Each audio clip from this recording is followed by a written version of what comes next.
The call for democracy grows louder in Sudan. Opposition protesters demand civilian rule, while supporters of the military say only the army can guarantee stability. So can these two sides negotiate some sort of solution? This is Inside Story.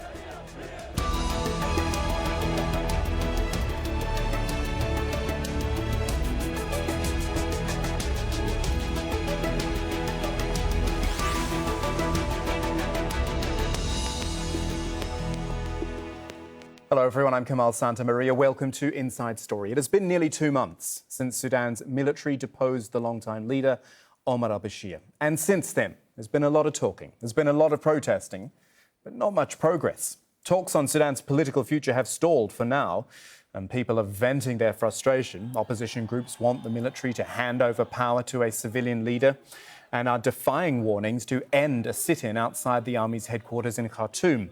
Meanwhile, supporters of the military council held a rival demonstration in the city. They say only the army can bring peace. Our only choice is a military-led authority in order to protect society. We support our brothers at the sit-in, but to avoid the bloodshed, the only way to get out of this crisis, especially with all the trouble in neighboring countries, is for the army to bring Sudan to safety. The sit-in here is aimed at lobbying for a national unity government. When the government says that the sit-in here causes harm to the people, it is a procrastination so as not to meet the demands of the demonstrators to form a new government.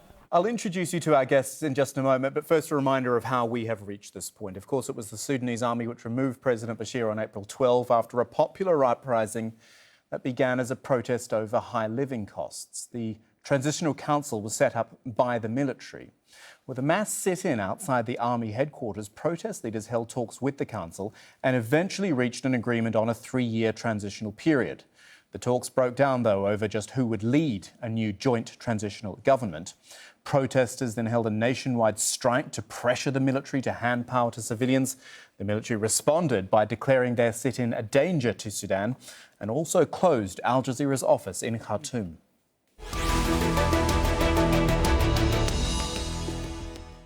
All right, so here's our panel. With me in the studio, Waleed Madibo. He is the founder and president of the Sudan Policy Forum. Nice to see you. In Glasgow, we've got Nawal Osman, senior lecturer at Keele University in the UK. But I'm going to start on the phone from Khartoum. Nawal Osman, a civil society activist who has been protesting since the demonstrations began in December. So Nawal, tell us, are you happy to continue protesting despite the government wanting you to stop and well, almost threatening you over these continuing protests outside the army headquarters? Yes, thank you for having me with you in this program. Protesters, right now, they are in front of the military council, military headquarters, they are unified, and they are more unified more than before around the 3 principles of slogans: the peace, freedom, and justice. And now they are more unified, and they have raised the big slogan that is the civilian government and only civilian government. This is their demand, and they are not moving a bit from it.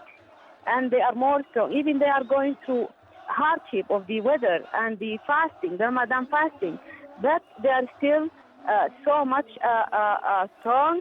They are unified, and they are determined, so much determined. You see the demand of for the civilian government. It comes with an independent justice system to ensure that nobody is over or beyond the law. And those the military council people, they are a continuation of the previous regime. And but are you not worried? Sorry to interrupt you, Nawal. Are you not worried? You talk about the unity and the strength and the numbers and the passion that people have, but worried about what the army could do, the threat that this could turn violent? Let me tell you, this is a peaceful revolution. It's taking this angle of peace, and this is what it makes it last longer until they are going to use all their weapons. The peacefully weapon, and the last one is the civilian disobedience, and that is coming soon, and that is it's on its way, So it is nobody is afraid, and the youth and the people who are sitting there in front of the military council, Let me tell you, they don't care. They said we have nothing to lose. They have nothing to lose. They are not afraid of anything.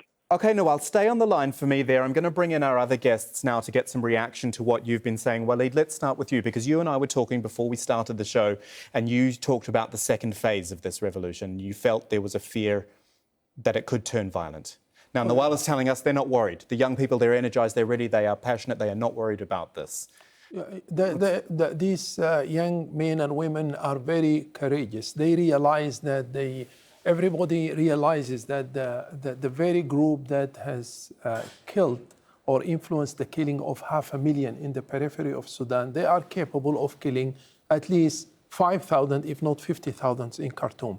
But what is that going to change? I mean, if they kill half of the population of Khartoum, the basic principle stands that the Sudanese people want a quick transition to a civilian democratic rule.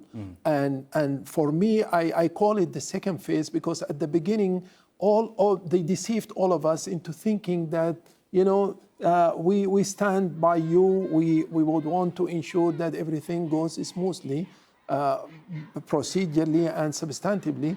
But now everybody realizes that this group is just Inghaz 2. It's just the part 2 of, they just replaced Omar Al Bashir, but the system, they want to ensure that the system institutionally is intact. The same, autocratic system, the same kleptocracy group of, Islamists are in place, and they made no effort whatsoever to bring anyone to justice. They haven't shown any seriousness that the protesters could buy into. To think that, despite the difficulties, these commanders are doing whatever possible to make the transition. They showed no sign whatsoever to tell the people that they have given in to the demands of the protesters. Right. And that is what is, bringing the hype up a little bit. And I think now they are preparing themselves to a confrontation with the civilians. God forbid, if they start shooting people during Ramadan, they are going to at least kill 5,000 to 10,000 individuals in that sitting place. Well, Alo, your thoughts on this? I mean, Waleed is painting an unfortunately grim sort of scenario there. But the point he makes, I think, and I'd like to get your view on, is the fact that really nothing changes. And most importantly, nothing changes as far as trust goes. There is no trust, there is no belief from the civilians and protesters in this military.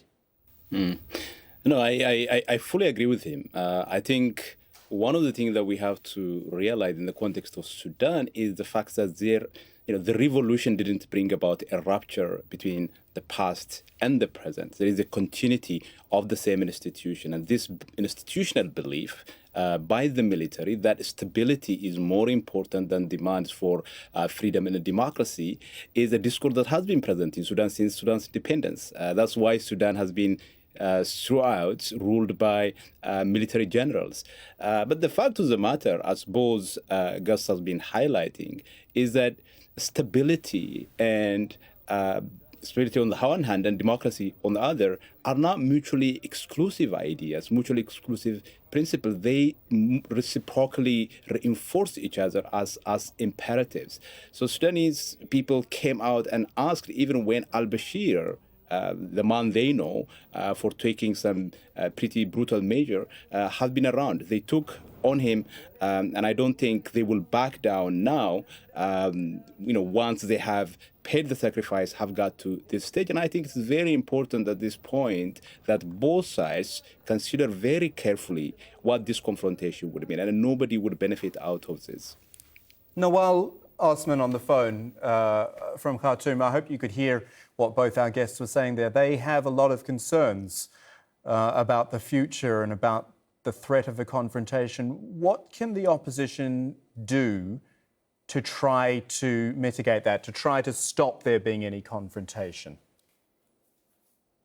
Yes, I think that they should open the dialogue and the discussion about how to solve it between the military council and the opposition group. But as a matter of fact, what the protesters say that we managed to get rid of Al Bashir, who had stayed for a dictator who had stayed for 30 years, and this is not going to be difficult for us. We are going to use the same weapon, which is peaceful protest and peaceful move, and this is going to happen again. And this is what the entire time that is they're saying. This is what they are saying. And as a matter of fact, to reach it's come. I think it's coming to an end also because it seems like the gap is a little bit bigger, between the ideology of those people who are took over the military council and the protesters. I think there is no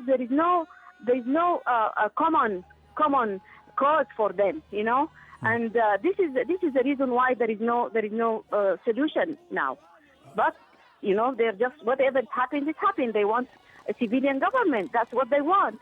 Whatever it takes them to have this civilian government. Okay, hold on, Nawal. Waleed, what did you want to say? Yeah, I think somewhere in between, we tend to forget about the role of the diminishing role of the Forces of Freedom and Change, of the FFC, the ones who should have been negotiating on behalf of the protesters, or mediating at least between the TMC, the military transitional military council, and the protesters.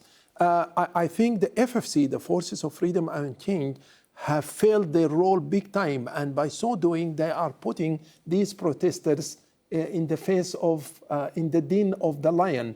Of course, there are many. The military council attempted to bribe some of the leaders of the Forces of Freedom and Change through their proxies in the region.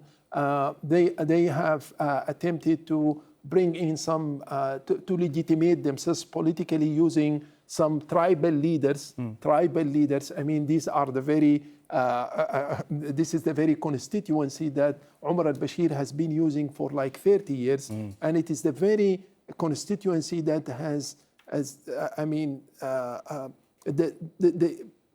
That was put at a disadvantage by the regime co-opting its leaders. So the regime, the military council, is not sticking to its role as a transitional military council. It's trying to play with its tail. It's trying to legitimate itself politically. It's trying to bribe in some leaders from the FFC. There are already spoilers ready to play this role. Traditional leaders or some leaders who have been kicked out of the SPLM. So we need to focus more on bringing the association of professionals. These are the people who first led this revolution. Now their role has been brought in. They have been downplayed. Their role has been downplayed by the presence of the Forces of Freedom and Change. Okay.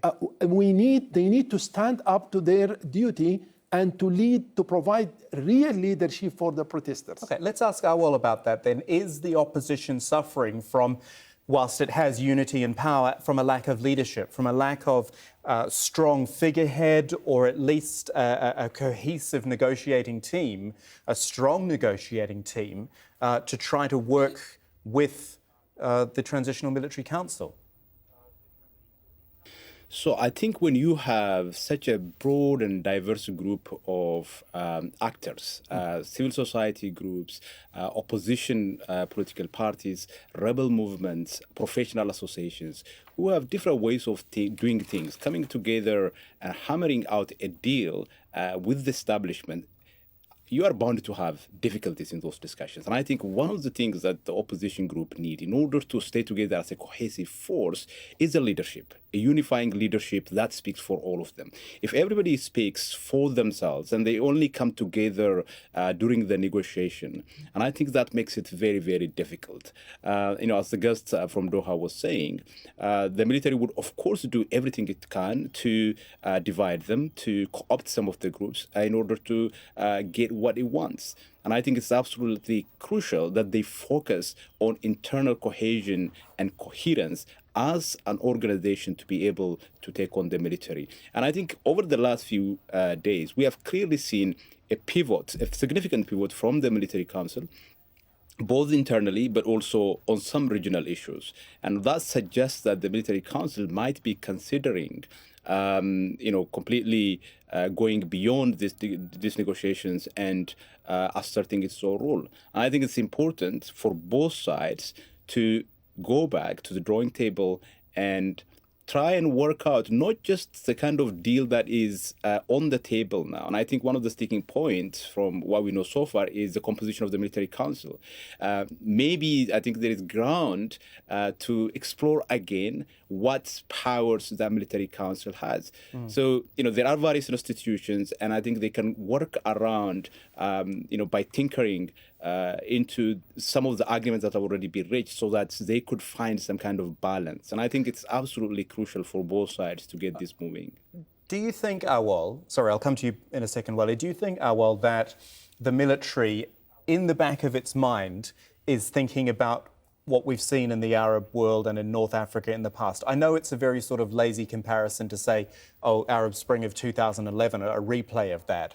I know it's different, but still, that idea that the protesters could win, that idea that people power could win against a military rule, that would worry them, wouldn't it? No, absolutely, absolutely. I think what we see already in Sudan is a replay of the script that was played in Egypt. Egypt and Sudan are culturally not exactly the same, also politically not the same. I think there are various forces within Sudan who have been for a very long period of time demanding political autonomy. The two countries are very different, but also they are close in some ways, so that I think the likelihood that the military might be seeking some advice from neighboring Egypt is very high. But also I think there is the bigger picture, the regional rivalry. In my view, there are basically two major axes in this geopolitical battle in the Middle East. On the one hand, you have Turkey and Qatar, what I call the Turkey-Qatar axis. On the other hand, you have the UAE and Saudi Arabia. And the contestation between these forces has been playing out, not just in the region, but also in the Horn of Africa. And Sudan was a crucial geopolitical state in terms of that battle.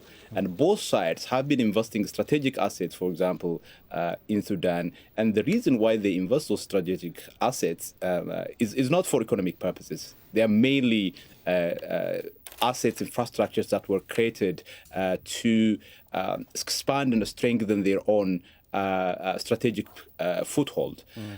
So what we see now with the support from Saudi Arabia and UAE in terms of the budget for Sudan, and also the expression by the head of the military council recently supporting Saudi Arabia, I think that also shows that the military is most likely considering very strongly to find a way to stay on power. Waleed, how potentially influential are those regional powers, do you think? I mean, it's the usual suspects, Saudi Arabia, UAE, Egypt again. Yeah, I think so if we go back to history, Sudan has been under the Anglo-British condominium rule between, I would say, 1899 and 1956. And since then, Sudan has not succeeded in escaping the influence of regional powers. I mean, especially northern elites, they were very much affiliated with Egypt, and you have the Ba'athis affiliating themselves with Iraq, and then later on the opposition, the northern opposition, was very much affiliated with Libya. But this is the very first time that we see it done in a very blatant manner. I mean, but what's their agenda? What does Saudi Arabia and the UAE and Egypt want out of this? I personally I think that probably they want a proxy state, a state that can provide them with soldiers, a place where land can be exploited for, to provide food security for those countries in the region. But I think, strategically speaking, it's going to affect them. It's going to negatively affect them in the future, because if you have a rogue state, if you have havoc and disorder in Sudan, the lack of security in Sudan is going to influence the security of Egypt. It's very much going to influence the security of Saudi Arabia. And if Saudi Arabia is very much concerned nowadays about the security of Israel, then a rogue state like Sudan is going to negatively affect the safety, the security of Israel, because as the Israelis themselves say, Port Sudan, which is the eastern part of the country, is more important to their security than Al-Quds itself. So there are some very serious issues. But what I am concerned about is those countries disrupting the political process in Sudan. Within the internal process. The internal process, because Sudan needs to be given its time and space to mature politically, to go somehow into a democratic transition. We may not necessarily go into liberal democracy, but at least some sort of a consociational democracy. And that is going to help them achieve their long-term strategic objectives. Waleed, we're starting to run down the clock. There's one more item I want to address, and that is to do with us, Al Jazeera. As you all know, the government decided to shut down our offices there. It seems to be a classic sort of play, doesn't it? You try to shut down the media, try to shut down the voices. How concerned do you think are you about media freedom, I guess? I think, again, they are not adopting the right tactic. Even if you have some allegiance to some group in the region, you shouldn't show your bias in a very blunt manner, because, the protesters are very much concerned about some very basic agenda, protecting the national sovereignty of the state. And I hope for one of the guests to have brought out the issue of Ethiopia not receiving the president of Sudan and just sending a second delegation to receive him at the airport. The Troika, the USA, the pressure, the international and the regional pressure is going to outweigh any influence that any support or assistance that they might be getting from the three condominium states now I call them. Sudan is now under condominium influence, the three countries that we know. But going back to the whole issue of Al Jazeera, in the first 20 years, Sudan was very much aligned or affiliated with this Islamic axis, and that had helped us. It didn't help us at all. As a matter of fact, it influenced the secession of South Sudan, because we were not Sudanic in our way of thinking. And now we are going into this Arabized axis, and it's going to help disrupt the political process, because we are a black nation. Sudan is a multi-diverse, multi-ethnic country. It needs to have to focus more into developing its own identity, which very much links to development in the material sense. But so I just want to leave the final word to Awal just before we run out of time. Awal, what are your final thoughts on, and Waleed's made a good point there, Sudan needs to do this itself, doesn't it? It's been an organic process up until now, and for it to be successful, whichever way it happens, it needs to carry on that way. Absolutely. I think one of the kind of unique features of the Sudanese revolution is the fact that it was so organic. The protesters organized themselves, a very natural process, but escalated very quickly, and they were successful in terms of overthrowing Al Bashir.